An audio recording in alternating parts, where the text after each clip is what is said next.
hurt. It didn't get physical at all. We were just yelling at each other. Listen, you know why the law is like this? Because people like you that don't want to listen, we were just putting your hands on people.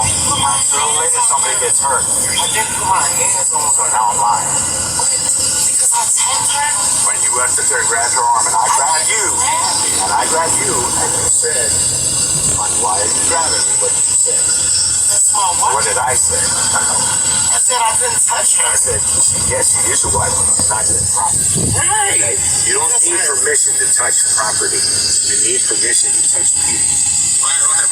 It don't matter. It didn't get physical at all. We were just yelling at each other. Listen, you know why the law is like this? Because people like you that don't want to listen, we were just putting their hands on people. Until later somebody gets hurt. I didn't put my hands on her. Now I'm lying. When you went to grab her arm and I grabbed you, and you said, why are you grabbing me? What you said? That's my wife. What did I say? I said I couldn't touch her. I said, yes, she is your wife, but she's not your property. Right. Okay? You don't need permission to touch property. You need permission to touch people. Right. All right, shalom, shalom. Brother Yakarab on Yahawada from Lions Den Camp down here in Jacksonville, Florida. And before I get started with anything, I want to give all praise to the Heavenly Father in the Pale of Hebrew by saying Kal Halayim, like Yahweh, Bahashim, Yahweh Shai, Bahashim HaKakadash. Double honors to the Elder Apostle GMS and Rule Well. Shalom to my Elder Apostle Harwan of the Lions Den Camp. Slacking for the background noise. I'm in transit. But also shalom to the Akim Akwathian living out his truth and sincerity. And this one's going to be real quick. Don't know what I'm going to title it. Something about wives being, property, a possession. Okay. Something along those lines. Okay, but I was watching this video. This is one of those true crime type of videos, where it shows people being apprehended by centurions for, a myriad of reasons.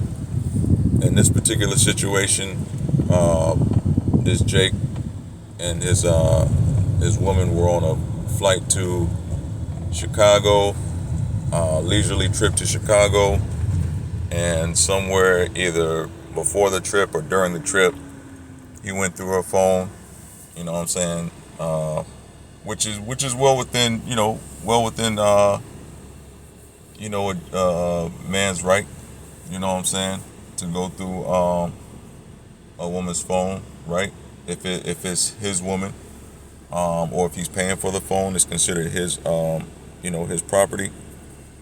But we know in these days and times, if that happens, I heard one cat say that the relationship is already on 4 flats. You know what I'm saying? So once it gets to that point, man, where you're going through phones, it's a wrap.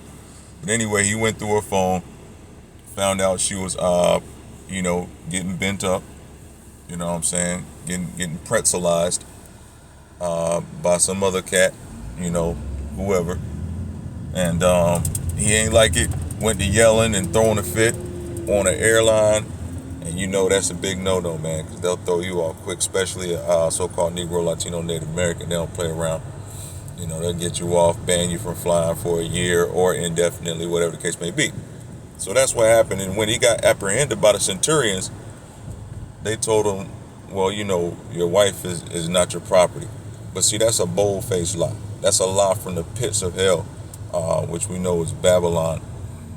Babylon the Great in the scriptures. Okay, so that's a lie that Babylon has perpetrated, that your wife is not your possession, where truly, your wife is your possession. Okay, just like your children are your possession until said time when they begin their own families of a certain age. But a wife is in subjection and is a possession unto her husband until her departure. And the scriptures back it up. So let me go ahead and get into it, man. And I just got one. There's other ones that I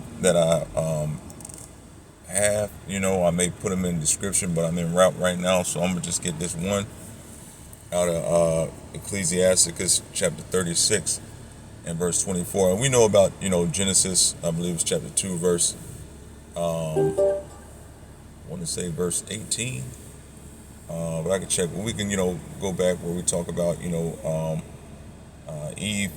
When she was created, she was created as an helpmeet, okay, to Adam, which literally just means a suitable partner, okay, a suitable partner.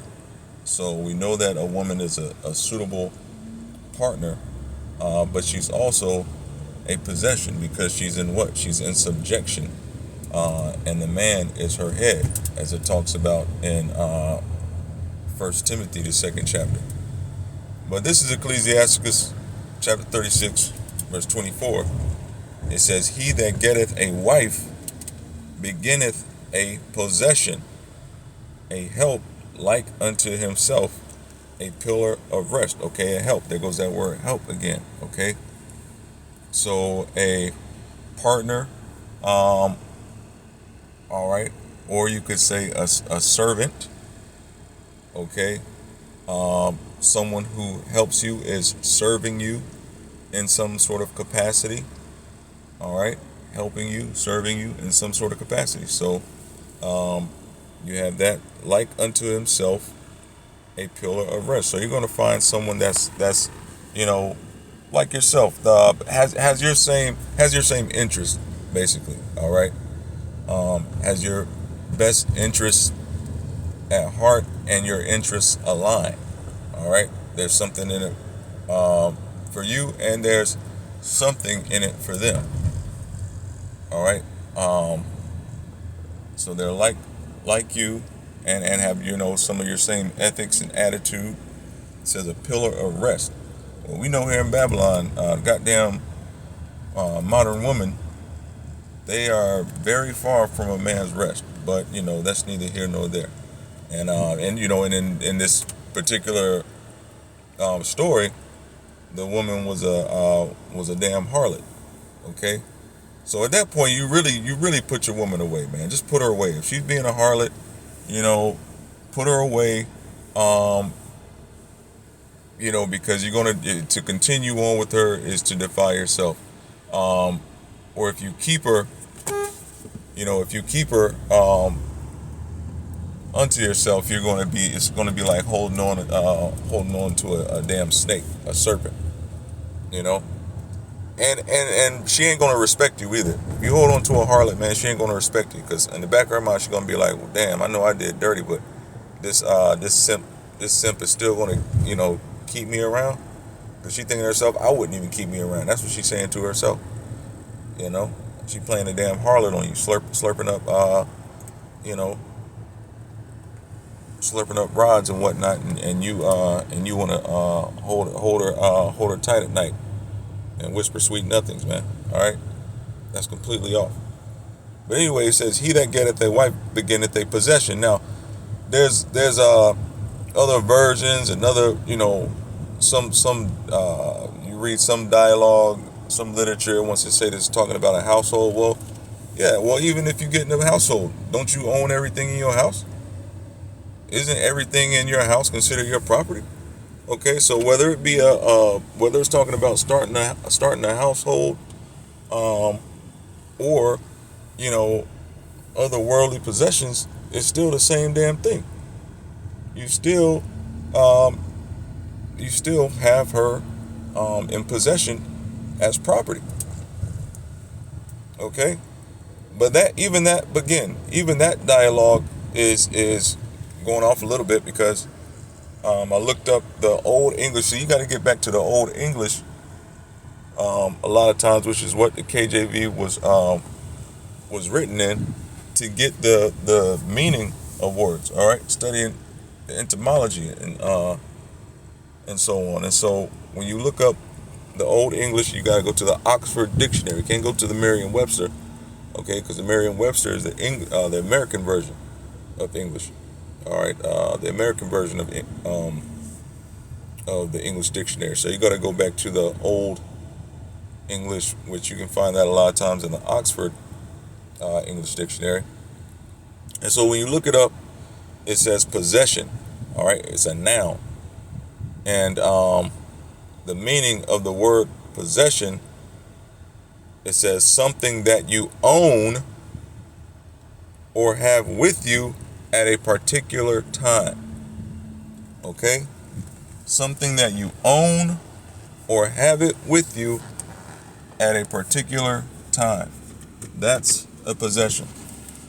Okay, so listen, no matter what the dialogues and doctrines try to say, a lot of times they're given these different doctrines and meanings to the scriptures and what they say they mean at this time, this day and age. They're basically relating it to this day and age, but that's not what it was meant to say. At the time that it was written. Okay, it said possession. Okay, meant household and meant everything within that household is yours. Okay, you got it. That's your property. So for this damn centurion to talk about, well, you can't just touch everything you want. Yeah, she's your wife, but she's not your property. You don't need permission to touch your property. Okay, you need permission to touch your wife. Well, no, the hell you don't. Okay, no, the hell you don't. You can take your wife. You can take your wife at any time you see fit. Now, of course, you have to be circumspect. You got to use wisdom. You just can't be out here wilding out, right?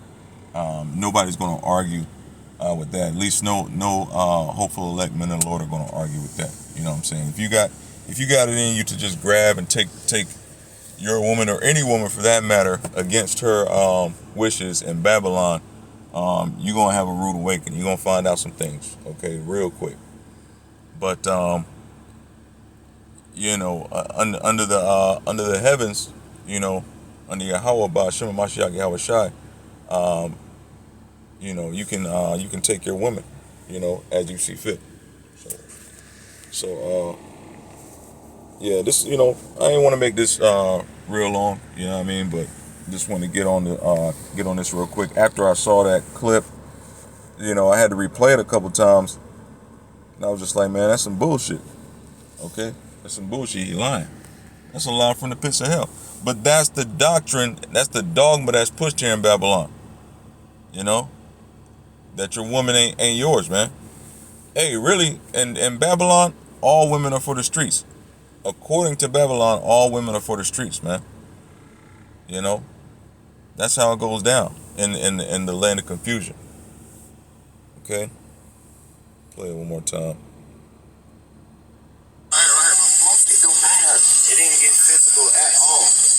We were just yelling at each other. So you know why the law is like this? Because people like you that don't want to listen. He said, people like you. We know what he wanted to say. Okay, he said people like you. Anyway. Start putting your hands on people until later somebody gets hurt. I didn't put my hands on, so now I'm lying. What? Because I tapped her? Yeah, you lying, damn centurion. Yeah, you lying, Esau. All you do is lie. Okay? All you do is lie. You wake up in the morning lying, and you go to hell. You go to sleep lying. You came out the womb lying. When you went up there and grabbed her arm, and I grabbed you, and you said, why are you grabbing me? What you said? That's my wife. What did I say? I said I couldn't touch her. I said, yes, she is your wife, but she's not your property. Right. Okay? You don't need... Okay? She is your wife, but she's not your property. Damn lie. Permission to touch property. You need permission to touch people. That's it. Okay? You don't need permission to touch property. You need permission to touch people. You a damn lie, Esau. Okay? And we rebuke you, man. Straight up. In the name of Yahweh Ba'Shem Mashiach Yahweh Shai.